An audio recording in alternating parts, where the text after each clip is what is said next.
Esse podcast faz parte da FIO. Siga @FIO Podcasts e conheça a rede ativista de vozes.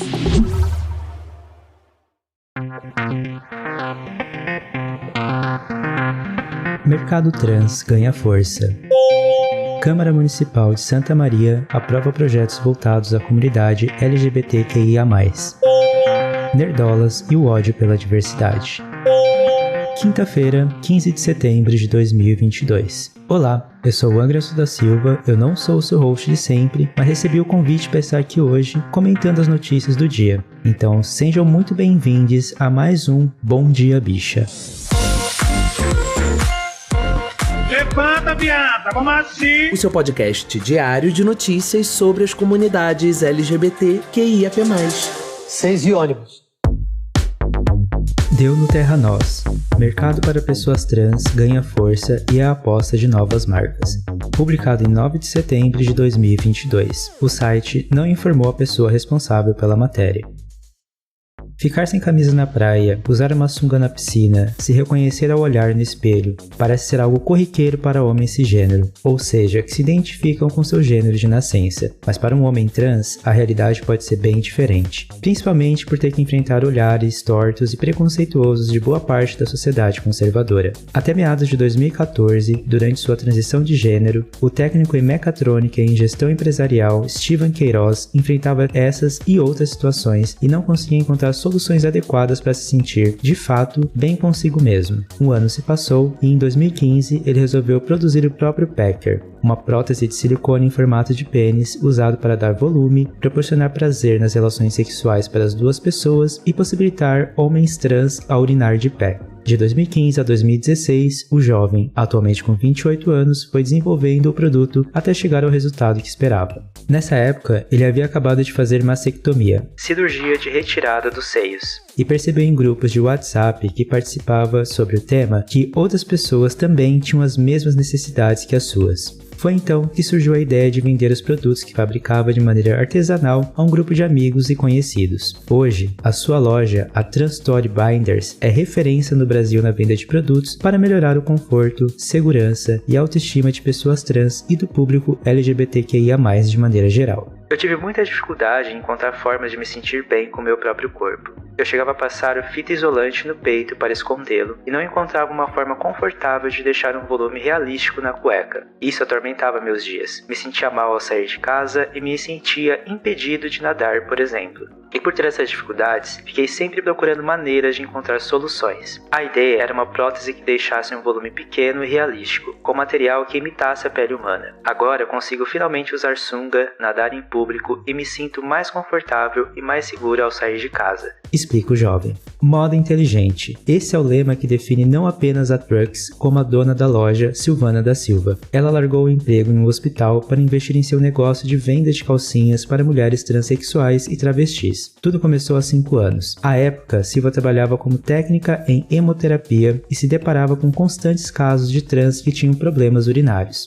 Isso estava sendo ocasionado devido a ficar segurando a urina por muito tempo para não ter que perder tempo tendo que tirar e reaplicar todos os esparadrapos e adesivos da região genitália. Foi pensando nelas que resolvi criar a Trucks, porque aí elas vão ter saúde e vão ter a virilha sem volume. Pensei assim, vou fazer uma calcinha prática e confortável para que elas possam ir ao banheiro a hora que quiserem, viver a vida e se divertir. Relembra a fundadora da Trucks. Empreendedora nata, hoje, Silvana vende, além das calcinhas, maiôs, biquínis, conjuntos, pijamas, lingeries e, claro, sonhos. Além da Transstore e a Trucks, o público trans LGBTQIA+, de maneira geral, também pode encontrar uma diversidade de produtos nas lojas Translúcida, São Paulo, no ateliê Daniel Bell, Santa Catarina, na Sandimel Moda Trans, Itajaí, na Olian Moda Trans, Guarulhos e na Noneca, São Paulo. E particularmente eu fico muito feliz de ver iniciativas como essa de apoio a pessoas trans para que todos possam se sentir cada vez mais confortáveis em seus corpos. Tá, querida! E espero que em um futuro isso saia também do nicho LGBTQIA+, e que se torne algo comum e rotineiro no comércio em geral. Inclusive, na matéria, o André Hades, pós-graduado em gerência de projetos e atualmente professor da turma de vendas do Senac, ressalta que a abertura e o surgimento de nichos de mercado aumentam a capacidade de emprego para a população. E não se esqueçam que o link da matéria está na descrição desse episódio. Deu no Gay Blog. Câmara Municipal de Santa Catarina, no Rio Grande do Sul, aprova 2 projetos de lei voltados à comunidade LGBTQIA+, publicado em 10 de setembro de 2022 por David Pazzato. A Câmara Municipal de Santa Maria, no Rio Grande do Sul, aprovou na última quinta-feira, dia 8, projetos de lei que criam o Programa de Apoio e Acolhimento de Pessoas LGBTQIA+, e o Vai Diversidade, que visa a inserção dessa comunidade no mercado de trabalho. As 2 propostas foram apresentadas pelo vereador Rudis Rodrigues, MDB. O Programa de Acolhimento, direcionado à comunidade LGBTQIA+, em situação de violência e vulnerabilidade social, visa entregar acessos dignos e humanizados a essas pessoas. Oferecer um lar, mesmo que temporário, para que essa população possa restabelecer vínculos familiares e afetivos, capacitação para o mercado de trabalho e outras oportunidades, explica Rudis. Já o projeto Vai Diversidade tem como objetivo a inserção da população LGBTQIA+, no mercado de trabalho. A proposta tem como função não só empregar, mas também preparar a população LGBTQIA+, para uma entrevista de emprego, acesso à educação e cursos preparatórios de diversas áreas, conta o vereador. Esperamos que o impacto em nossa cidade seja muito positivo. E para isso, contamos com o apoio de vários entes políticos, sociedade civil, ONGs que trabalham com nossa comunidade LGBTQIA+, para se somarem a esse vereador na efetiva cobrança da execução desses projetos e de políticas públicas para a nossa população, pois já está mais do que na hora de concretizarmos essas ações em nossa cidade, pontua o parlamentar. Primeiro vereador abertamente gay eleito em Santa Maria, Rudis diz que a luta é diária e árdua. Sinto-me orgulhoso em meu mandato, pois tenho conseguido aprovar importantes projetos para a nossa população LGBTQIA+, e tenho conseguido trazer para dentro do Legislativo Municipal importantes discussões sobre o tema, comenta ele. Iniciativas como essa são muito importantes porque, como já foi dito em um episódio anterior aqui do Bom Dia Bicha, a gente precisa de candidatos e candidatas na política institucional que tragam pautas que contribuam para o avanço da comunidade LGBTQIA+.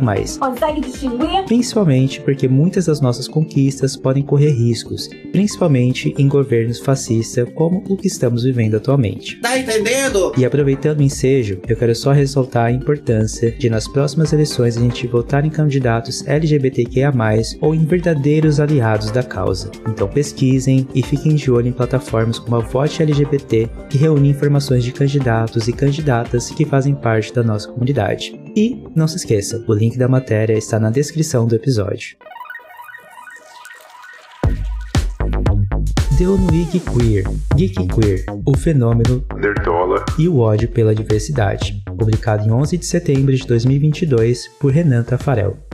A cultura pop foi, e ainda é, por muitos anos, dominada por um público primordialmente hétero e masculino, trazendo em suas principais obras personagens fortes, viris e capazes de salvar o mundo, a cada nova história contada. Nessas obras, personagens femininas eram hipersexualizados e os LGBTQs, quando presentes, na maior parte das vezes, eram vistos como alívio cômico ou piada. Porém, de alguns anos pra cá, pode-se ver diversas representações importantes nos principais meios, como videogames, as histórias em quadrinhos e desenhos animados, as séries de TV, streaming e o cinema. O público consumidor dessas obras, um dia considerados de nicho, sempre foi conhecido como nerd, vítima de bullying e de diversos estereótipos, até que exatamente por essa evolução que tais obras ganharam muita popularidade e o nerd deixou de ser pejorativo para se tornar o cool. Embora o termo nerdola não tenha sido criado para um uso negativo, essa foi a maneira usada para separar o nerd, em um contexto geral, do seu lado sombrio,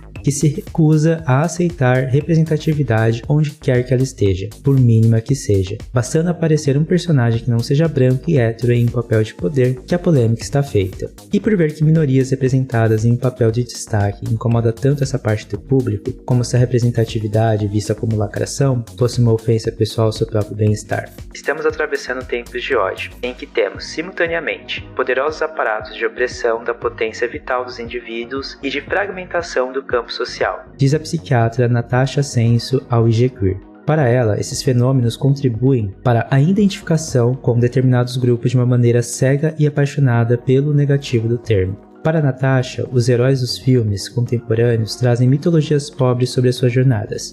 Eles são imaturos, egocêntricos, não vencem pela força do espírito, mas por possuírem uma força descomunal que descompensa seus erros e falhas de caráter. Nesse aspecto, produzem identificação com indivíduos que podem deter determinadas habilidades ou inteligências, mas com a formação integral e desenvolvimento humanos e maturos. A representação LGBTQIAP+, que se aceita e entende a própria sexualidade é, provavelmente, o que mais atrai o ódio desse público. Essa questão com a sexualidade alheia pode, de certa forma, ser um reflexo sobre si mesmo e que se reprime em seus próprios desejos, não apenas os sexuais. E, ao se tornar parte de um grupo de odiadores, os famosos haters, seja a maneira mais simples de se sentir como parte de uma comunidade. Natasha afirma que quem reprime o próprio desejo para buscar um ideal de masculinidade não suporta a liberdade sexual do outro. No livro Psicologia das Massas e Análise do Eu, Sigmund Freud, criador da psicanálise, adverte sobre aspectos sombrios do inconsciente envolvidos nos fenômenos de grupo. Pela perspectiva da psicanálise, a lacração poderia ser entendida como uma modalidade de gozo, quando há uma passagem da posição de oprimido a opressor. Quando há uma forma ostensiva de atacar o outro, em detrimento à construção do próprio espaço de fala, a representatividade é relacional em relação aos outros, tenho um espaço. Me sinto representado, posso dar a minha opinião. Entender isso como lacração fala de uma fragilidade na capacidade relacional, falta de empatia e dificuldade em lidar com a frustração.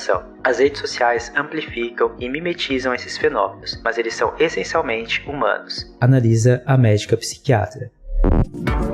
E aí eu preciso dizer que eu já acompanho a cultura pop e o universo de super-heróis há muitos anos e posso dizer com propriedade que esse movimento de ódio dos nerdolas quando vem representatividade nessas produções não é novo, e isso me deixa um pouco frustrado porque parece que nada mudou nessa comunidade, principalmente com todos os movimentos que a gente enxerga ainda hoje em dia, como a gente tem, por exemplo, com filmes como A Pequena Sereia, mas a gente poderia usar aí diversos outros exemplos da cultura pop. Se dane, cansei. Por outro lado, eu consigo ver a mudança, mesmo que pequena, nesse mercado com relação à inclusão de diversidade, representação e representatividade, e também o crescimento de pessoas da comunidade LGBTQIA+, que passam a se identificar, falar sobre isso e até mesmo colocar no mundo as suas próprias produções. Chupa, queridas! Mas só queria deixar um recado aqui, que caso você se sinta incomodado com a mudança nesse mercado e use argumentos de que isso está arruinando as suas memórias ou os personagens da sua infância, eu só tenho uma coisa a te dizer. Ah, vai tomar no cu vocês, hein? Você provavelmente é uma pessoa racista, machista, misógina, LGBTQIAP+,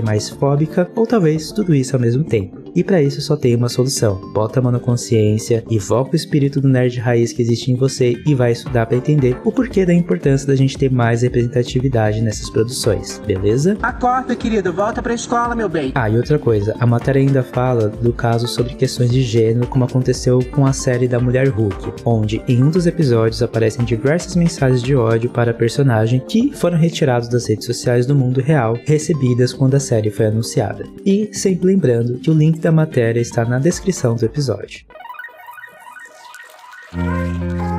E chegamos ao final de mais um Bom Dia Bicha. Eu quero muito agradecer pelo convite para participar desse episódio. Eu adoro me informar com esse podcast, um serviço essencial para nossa comunidade. Então, vou aproveitar para deixar aqui os meus parabéns para toda a equipe. Vocês são incríveis e extremamente necessários. Eu sou fina, querida! E para quem não me conhece, eu tenho um podcast e um canal no YouTube onde eu também falo sobre cultura pop e um pouco mais sobre a minha vivência como bicha preta morando nos United States. Consegue distinguir? Então vocês me encontram nos agregadores de podcast, no YouTube e nas redes sociais como @FajoCast. Vem! O Bom Dia Bicha tem identidade visual, edição e produção de Rod Gomes, idealização de GG, pesquisa e roteiro de Zé Henrique Freitas, que também apresenta juntamente com Nara Lívia, Rod Gomes, Isa Potter e Bia Carmo. O programa integra a Fio Podcasts. Conheça outros programas da rede ativista de vozes. E não deixe de nos visitar e de nos seguir nas nossas redes sociais. Os links para as redes e para matérias que você ouviu nesse episódio estão na descrição. E não se esqueçam que amanhã tem mais um Bom Dia Bicha com o Zé Henrique, porque a Bia Carmo teve uma complicação e não estará conosco. Eu tô passada. O programa estará no ar a partir das 6 da manhã. Muito obrigado por escutarem até aqui e a gente se vê por aí. Tchau, tchau.